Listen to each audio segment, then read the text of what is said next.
एक बार महाराज जी आश्रम में प्रातः सैर कर रहे थे। पीछे पीछे गुरु भैया भी चल रहे थे। तभी अचानक महाराज जी रुके, पीछे मुड़कर आसमान की ओर देखा और फिर कहा, अच्छा तो यह बात है। और इसके बाद महाराज जी तेज कदमों से बढ़ते हुए उस स्थान पर जहां पहुंचे जहां चिड़िया अर्थात पक्षियों को रखा जाता है। महाराज जी ने सेवादार भैया से दरवाजा खोलने के लिए कहा। भैया ने बहुत ध्यान से दरवाजे को खोला ताकि कहीं कोई पक्षी उड़ ना जाए, लेकिन यह क्या, दरवाजा खोलते ही एक विशेष किस्म की चिड़िया उड़कर चली गई। महाराज जी ने कहा, अब इसे बंद कर दो, और फिर अपने कक्ष की ओर बढ़ गए। उधर वो सेवादार भैया वापस आए और आकर सारी घटना बाकी भाइयों को सुनाई। अगले दिन प्रातः काल की सैर के बाद महाराज जी कुटिया में जाकर विराजमान हो गए। वो सेवादार भैया भी वहीं बैठे थे।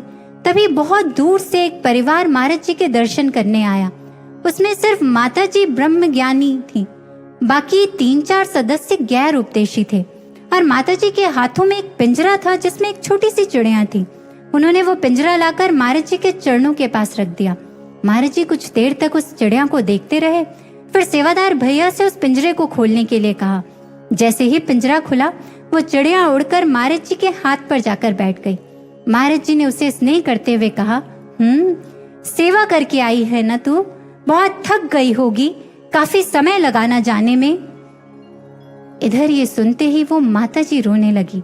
सेवादार भैया उन्हें समझाते हुए बोले, माता जी आप रो क्यों रहे हैं, आप महाराज जी के पास बैठे हैं, उनके दर्शनों का आनंद लीजिए। इससे पहले कि वो कुछ और कहते या समझाते, महाराज जी ने उन भैया से पूछा, इस चिड़िया को पहचाना तूने? ये वही है जो कल दरवाजा खोलने पर उड़कर चली गई थी। जाओ, जाकर इसे इसके उसी घर में पहुंचाओ जहां से कल ये गई थी। देखना, इसके वहां पहुंचते ही बाकी सभी पक्षी किस प्रकार इससे बातें करेंगे। उन भैया ने महाराज जी के इस आदेश का पालन किया और फिर वापस कुटिया में लौटकर बताया कि उस चिड़िया के वहां पहुंचते ही सारे पक्षी उसके पास एकत्रित हो गए और उससे ढेरों बातें करने लगे। अंतर्यामी गुरु महाराज जी ने कहा, वे सब उससे पूछ रहे थे कि वो क्या सेवा करके आई है। इधर माता जी, उनकी आंखों में फिर से अश्रु उमड़ आए। उन्होंने रोते हुए एक दिन पहले की घटना और अपने जीवन के बारे में बताना शुरू किया। वे कहने लगी, महाराज जी, मैं काफी लंबे समय से बीमार थी, बहुत से डॉक्टर्स को दिखाया लेकिन कहीं कुछ नहीं हुआ, और अब तो ऐसा हो गया था कि मेरे पूरे शरीर में असहनीय दर्द रहने लगा था। कल सुबह अपने इस दर्द और जीवन से परेशान निराश होकर मैंने आखिरकार आपके चरणों में प्रार्थना की, महाराज जी मुझसे ये दर्द बस अब और नहीं सहा जाता, दूर दूर तक कहीं कोई इलाज भी नजर नहीं आ रहा है। इससे तो अच्छा है महाराज जी कि आप मेरा जीवन ही समाप्त कर दीजिए। उधर गुरु भैया ने जब ये बात सुनी तो उन सेवादार भैया ने मन ही मन सोचा, शायद इसी प्रार्थना को सुनकर कल महाराज जी ने कहा होगा, अच्छा तो यह बात है, और फिर उस चिड़िया को इन माता जी के पास भेज दिया होगा। इधर माता जी आगे बताने लगे, मैंने ये प्रार्थना की, उसके कुछ देर बाद हमारे पूरे घर में खुशबू फैल गई। हम सब हैरान थे कि ये खुशबू आखिर आ कहां से रही है। ढूंढने पर पता चला कि ये खुशबू इस चिड़िया के पंखों से आ रही है जो हमारे ही घर के गमले में बैठी हुई थी।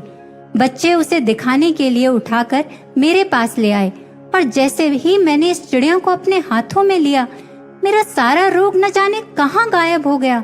साथ ही मेरे मन के भाव भी बदल गए, मेरी सारी निराशा दूर हो गई, और मेरे मन में विचार आया कि मैं इस चिड़िया को महाराज जी के श्री चरणों में देकर आऊं, मैं महाराज जी के दर्शनों के लिए जाऊं। मैंने उसी समय सारी व्यवस्था को करना आरंभ कर दिया, और अब इतना लंबा सफर तय कर महाराज जी के चरणों के पास आकर बैठी हूँ।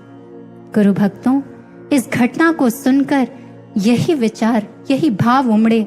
सच में कितने सौभाग्यशाली हैं हम। उन सद्गुरु की सेवा के लिए प्रकृति का कण कण आगे बढ़कर अपना सर्वस्व अर्पित कर देना चाहता है, और महाराज जी हमें अपनी सेवा का अवसर